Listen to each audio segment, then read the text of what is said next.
La commission reprend ses travaux pour entendre maintenant Maître Alan J. Gould.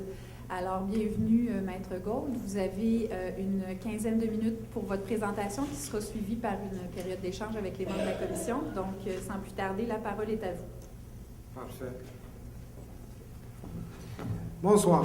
Madame Véronique Guilbault, la présidente de la Commission spéciale sur les questions de mourir dans la dignité, honorable membre, député de l'Assemblée nationale du Québec, invité citoyen du Québec, mesdames, messieurs.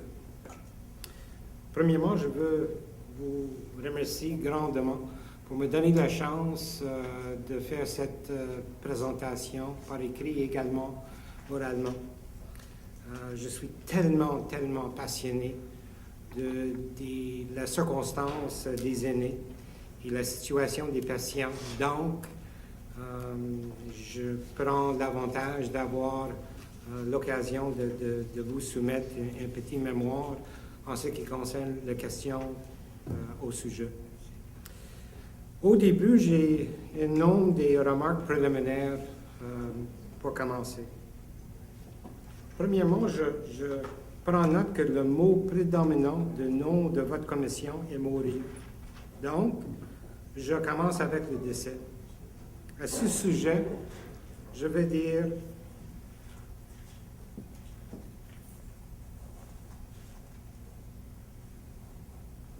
rien. À cause que le décès est une situation nulle. Donc, c'est important de comprendre, de faire attention que nous parlons de décès. Et toute la situation et tout notre point de vue, c'est au contraire.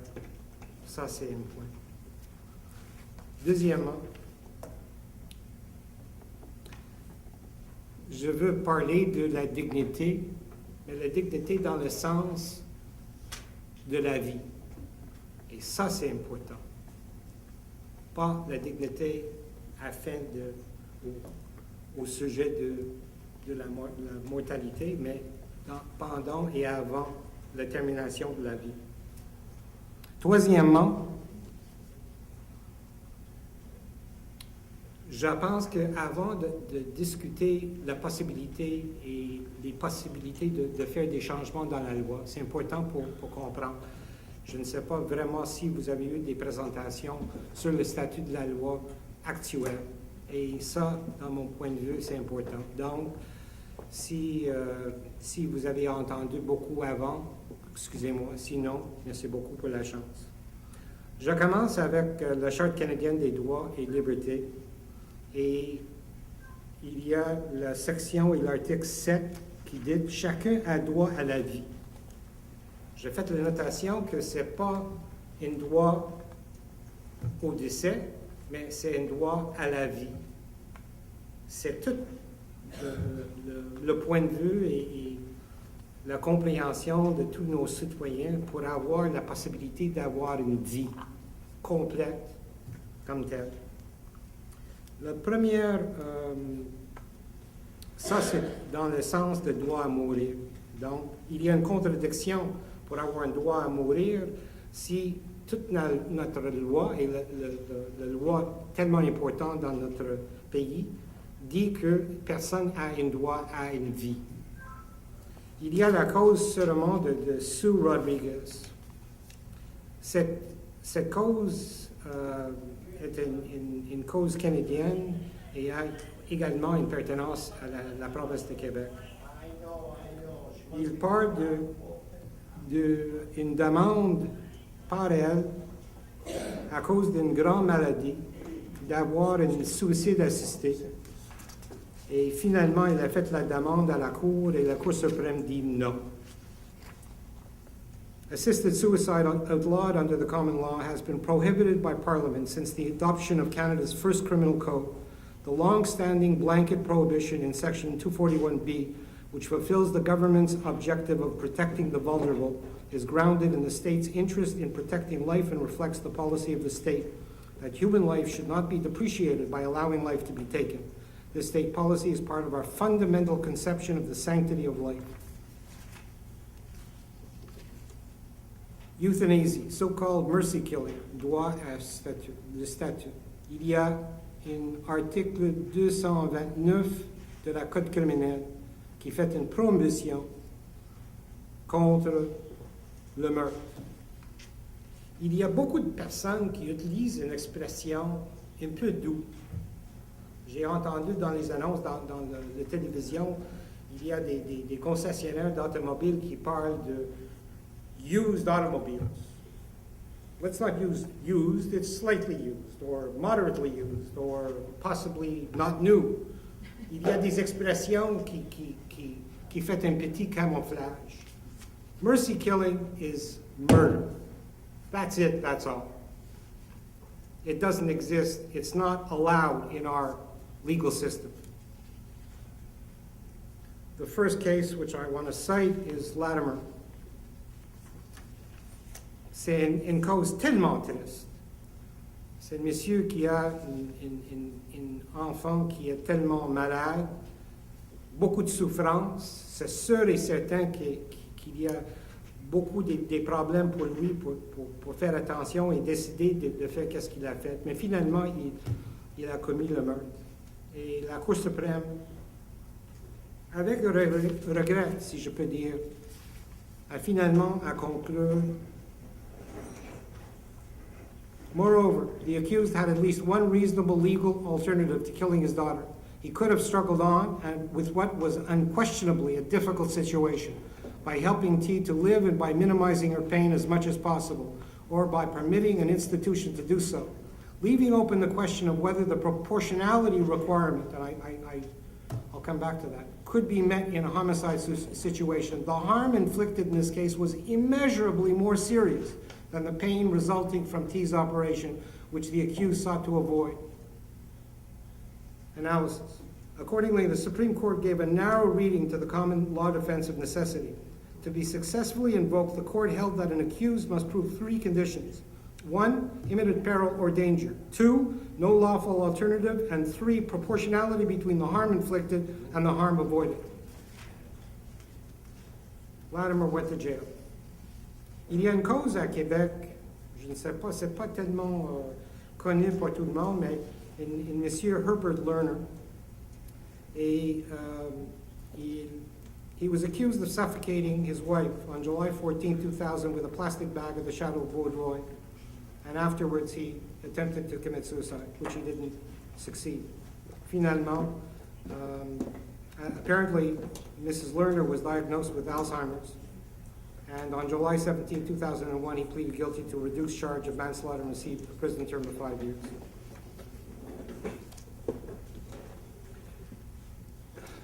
Now I come to the... Maintenant, j'arrive à la cause de Dr. Nancy Morrison. Je ne sais pas si vous êtes au courant, mais il y a une cause qui s'est survenue à Halifax. Il y a un monsieur Mills qui est tellement malade.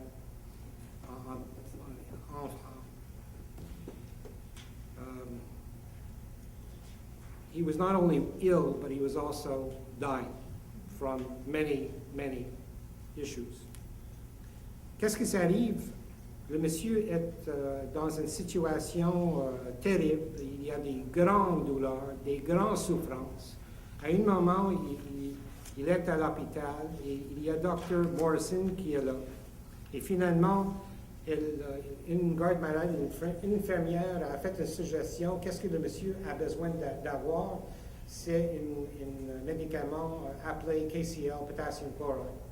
Pour vous, je ne sais pas si vous êtes au courant, mais c'est un médicament qui devrait être utilisé quand un État mis fin de la vie de quelqu'un, d'un accusé dans les États-Unis. Donc, c'est un médicament, une drogue, qui a une puissance tellement forte. À un moment, l'infirmière a dit, « Docteur, la seule chose que le monsieur a besoin, c'est KCl, potassium chloride. » Finalement, le médecin a quitté et retourné avec le potassium chloride dans it was a surgical injection. Normally, it's to be done by IV.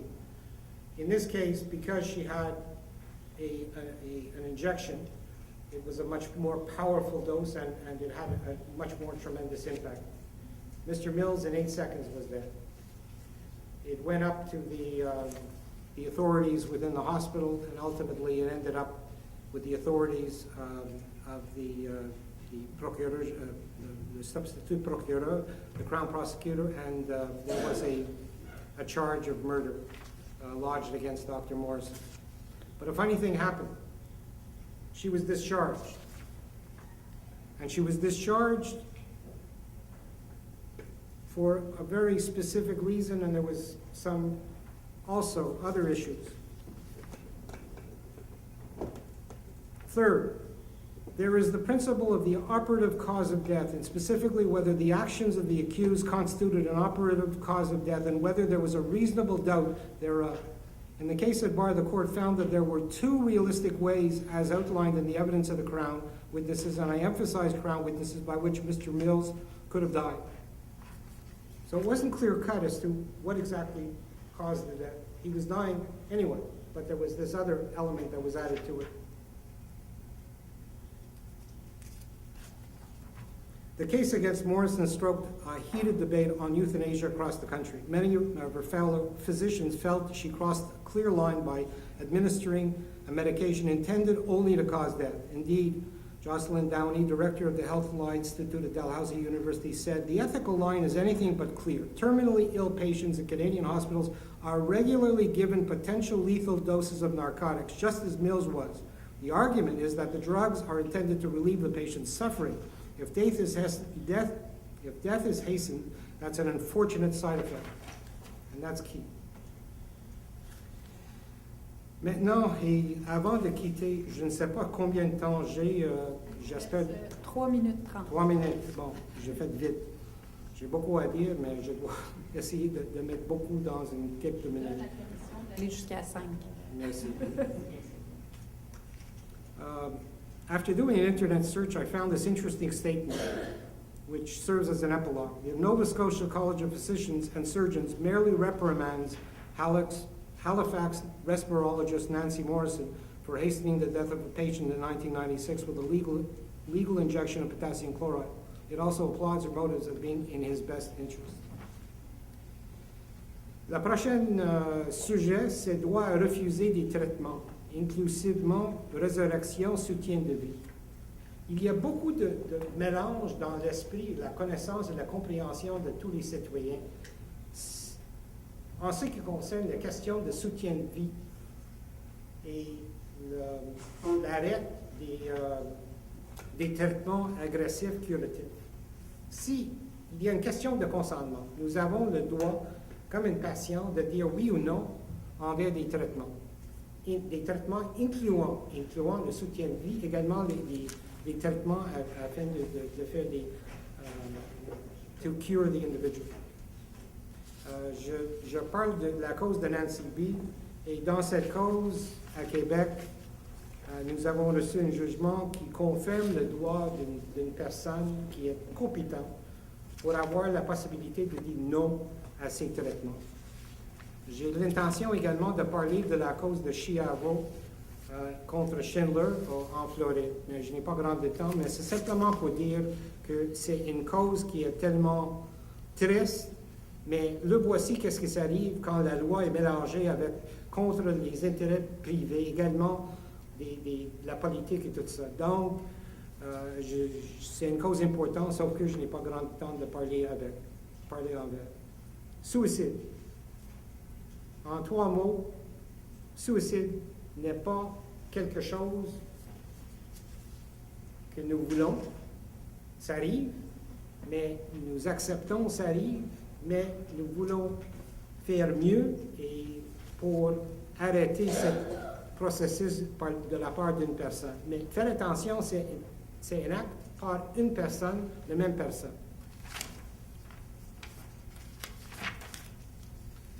Le suicide assisté. Il y a une prohibition dans la loi, le code criminel, l'article 241, est coupable d'un acte criminel et paisible d'un emprisonnement maximal de 14 ans, de conseil à une personne de se donner la mort, d'aide ou encourage quelqu'un à se donner la mort, etc. Possiblement, vous n'avez pas... possiblement, je veux faire le point également de l'article 48 de la Charte québécoise. On doit protéger les personnes âgées. C'est quoi l'obligation de protéger les personnes âgées? Est-ce que c'est possible de donner de l'aide pour faire une suicide? Ça, c'est un soutien. Est-ce que je remplis mon obligation dans ce sens? Je dis non. C'est la renverse. De plus, je veux citer au sujet de suicide assisté par un médecin droit à, il y a une cause de Dr. Maurice Généreux et également, je n'ai pas grand temps, mais c'est juste pour dire que c'est le médecin qui a donné une prescription pour des médicaments et le patient a pris le médicament en trop et finalement il a décédé. Et finalement, il y a une plaidoirie de culpabilité et à ce date, je pense que c'est le premier médecin qui a été trouvé coupable dans cette crime. Conclusion.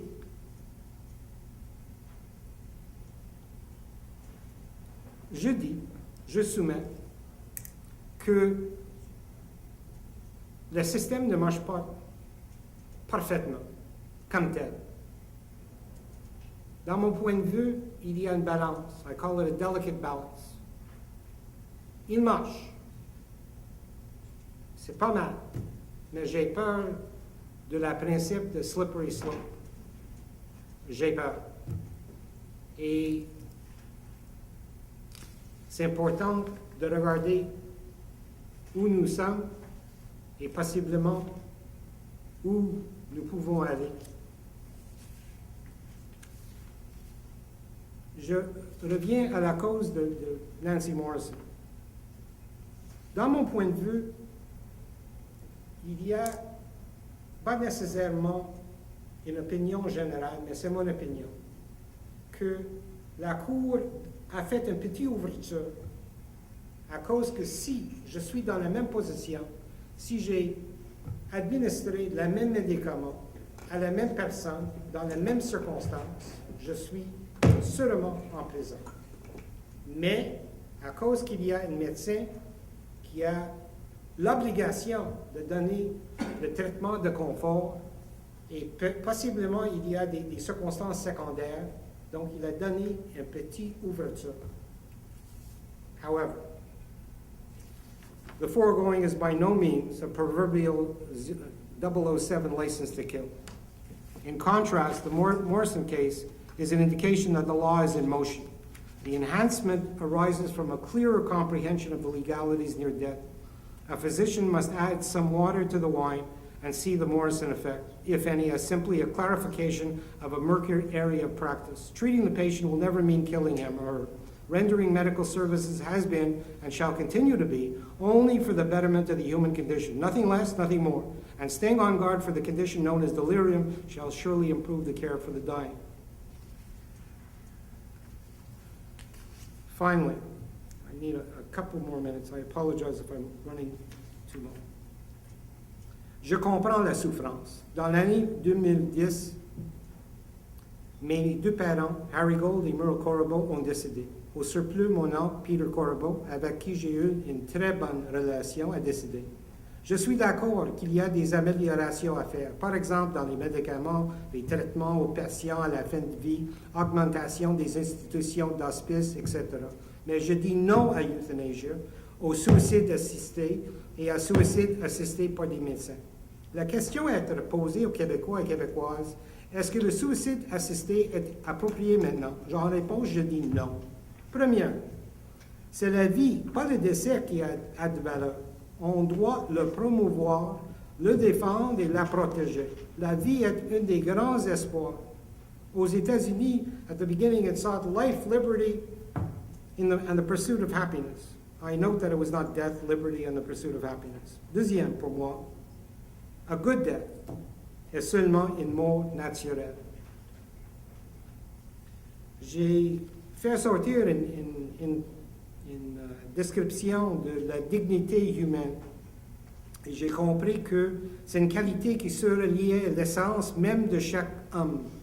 Prise en ce sens, cela signifie que tout homme mérite un respect inconditionnel, quel que soit l'âge, le sexe, la santé physique ou mentale, la religion, la condition sociale ou l'origine ethnique de l'individu en question. Je dis que la dignité humaine n'a pas une interprétation pour donner l'aide à un décès. Dans mon point de vue, la donation de l'aide à faire le suicide n'est pas en faisant plus et mieux afin de donner la dignité à un patient. Fourth, I believe that while the status quo does not work perfectly, it works. Il y a le principe de consentement à le droit de refuser le traitement. Au surplus, il y a le droit de faire une Advance Medical Directive, Do Not Resuscitate Directive. À Québec, nous avons le mandat. Il y a des provisions dans la loi contre le meurtre et donner l'aide à quelqu'un qui veut faire le suicide. Lay non-medical people do not have the right to kill people, nor to assist those who may want to die. But I say that there is some give. In English, there is an expression, some give, in the law and the system. Doctors have, as part of their work, the responsibility of comfort care. There's a delicate balance. I don't want the delicate balance to be disturbed.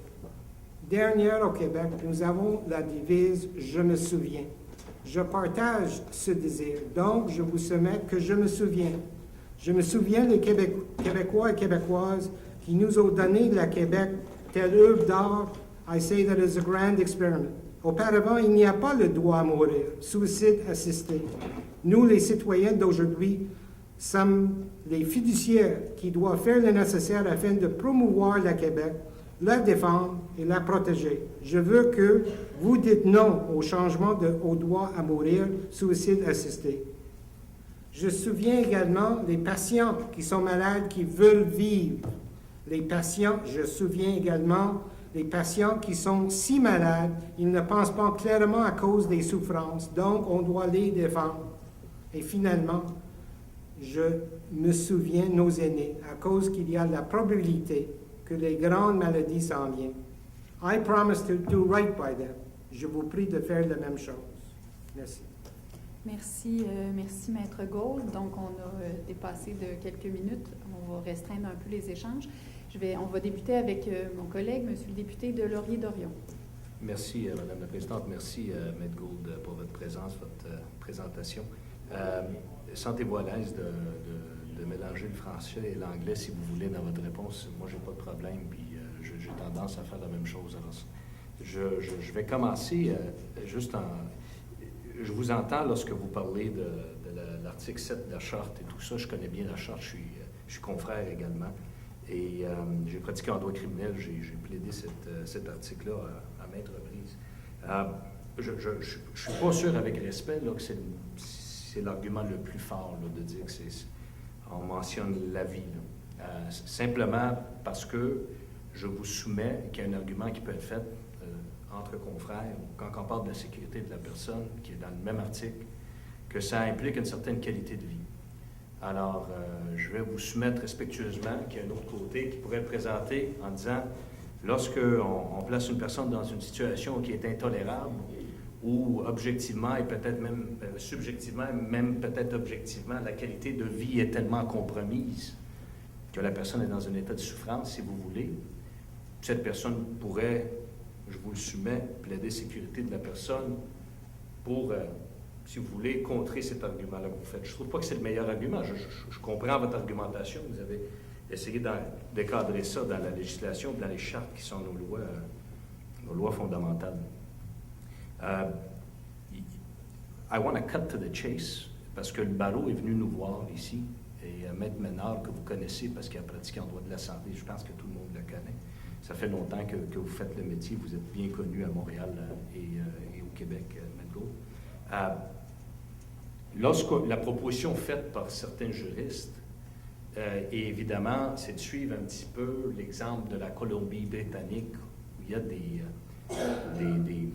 une directive pour aider à l'interprétation de l'article là, de l'homicide sur l'homicide qui est clair. Le meurtre est le meurtre, et vous l'avez répété, et je pense que c'est clair pour tout le monde.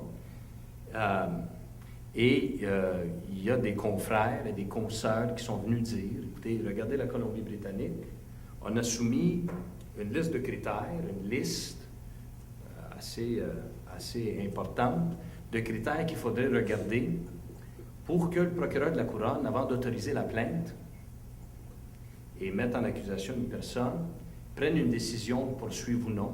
C'est pour l'aider dans sa détermination.